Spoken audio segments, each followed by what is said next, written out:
नमस्कार दोस्तों, मैं हूं आपका फाइनेंशियल दोस्तों आज के अपने इस वीडियो में हम बात करेंगे Nippon India large cap fund के बारे में। दोस्तों वीडियो शुरू करने से पहले आपसे छोटी सी रिक्वेस्ट है कि अगर आपने हमारा चैनल अभी तक सब्सक्राइब नहीं किया है तो प्लीज़ इसे सब्सक्राइब करें। तो दोस्तों आज का अपना वीडियो शुरू करते हैं।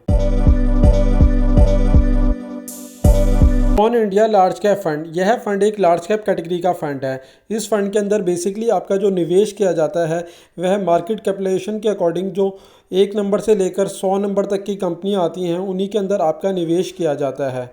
अब बात करते हैं इसकी स्कीम डिटेल के बारे में। इसकी लास्ट वर्किंग डे की जो करंट एनएवी है वह 75.6696 की है, जो कि 13 मार्च 2024 को थी। वहीं यह फंड एक ओपन एंडेड फंड है, यानी इसके अंदर आप कभी भी इन्वेस्टमेंट कर सकते हैं और कभी भी विड्रॉ कर सकते हैं।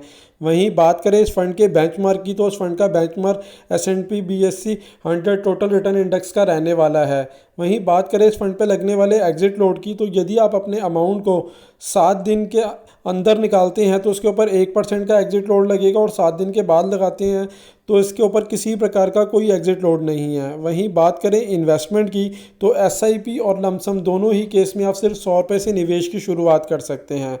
वहीं यह फंड 2007 को लॉन्च हुआ था और इस फंड का अभी तक का जो एसेट अंडर मैनेजमेंट है वह 22,766 करोड़ रुपए का है। वहीं बात करें इस फंड पे लगने वाले एक्सपेंस रेशियो की, तो इस फंड का एक्सपेंस रेशियो 1.67% का रहने वाला है। वहीं यदि इस फंड के अंदर किसी व्यक्ति ने 1 लाख रुपए का निवेश किया होता जब यह फंड लॉन्च हुआ था, तो आज उसकी वैल्यू 7,57,000 रुपये होती।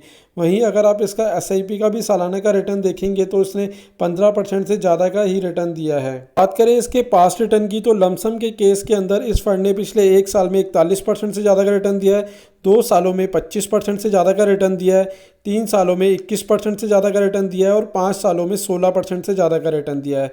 वहीं बात करें कैटेगरी वाइज रिटर्न की, तो उसने पिछले 1 साल के अंदर 34% से ज़्यादा का रिटर्न दिया है, 2 सालों में 17% से ज़्यादा का रिटर्न दिया है, 3 सालों में 14% से ज़्यादा का रिटर्न दिया और 5 सालों में 14% से ज़्यादा का रिटर्न दिया है। करें SIP रिटर्न की, तो उसने पिछले 1 साल में 42% से ज़्यादा का रिटर्न दिया है, 2 सालों में 32% से ज़्यादा का रिटर्न दिया है, 3 सालों में 26% से ज़्यादा का रिटर्न दिया और 5 सालों में 24% से ज़्यादा का रिटर्न दिया है।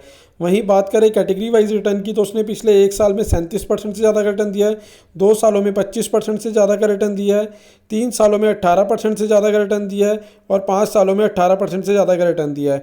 तो आप देख सकते हैं कि इसने दोनों ही केसों में, लमसम में भी और SI में भी, दोनों ही तरह की स्कीम के अंदर इसने अपनी कैटेगरी को बीट किया है। इस लिहाज से निवेश के लिए अच्छा ऑप्शन हो सकता है उन सभी के लिए जो एक लार्ज कैप फंड की तलाश में है। करें फंड मैनेजर की, तो यह फंड 2 फंड मैनेजर के द्वारा मैनेज किए जाते हैं। पहले हैं मिस्टर शैलेश राजभान के द्वारा और दूसरे हैं मिस्टर आशुतोष भार्गव के द्वारा फंड मैनेज किया जाता है। वहीं बात करें टॉप 5 सेक्टर एलोकेशन की, तो उसके अंदर बैंक्स प्राइवेट के अंदर 19.68% का इन्वेस्टमेंट किया गया है, सर्विसेज के अंदर 10.09% का इन्वेस्टमेंट किया गया है, कंज्यूमर नॉन ड्यूरेबल के अंदर 9.42% का इन्वेस्टमेंट किया गया है, ऑयल एंड गैस के अंदर 7.18% का इन्वेस्टमेंट किया गया है और बैंक्स पब्लिक के अंदर 7.17% का इन्वेस्टमेंट किया गया है। वहीं बात करें टॉप 5 कंपनी एलोकेशन की, तो उसके अंदर HDFC बैंक के अंदर 9.25% का इन्वेस्टमेंट किया है, ICICI बैंक के अंदर 6.79% का इन्वेस्टमेंट किया गया है, रिलायंस इंडस्ट्री के अंदर 6.67% का इन्वेस्टमेंट किया गया है, SBI बैंक के अंदर 6.28% का इन्वेस्टमेंट किया गया है और ITC लिमिटेड के अंदर 4.64% का इन्वेस्टमेंट किया गया है।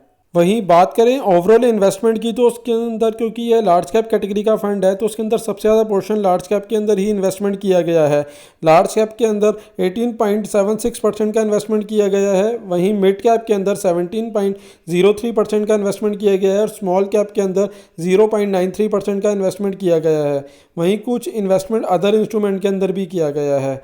तो दोस्तों आप देख सकते हैं कि इस फंड के अंदर ज़्यादातर पोर्शन लार्ज कैप में है। इस वजह से ये आपके पोर्टफोलियो में एक स्टेबिलिटी देता है, क्योंकि आप भी जानते हैं कि हर टाइम पीरियड में हर कैटेगरी का फंड परफॉर्म नहीं कर सकता।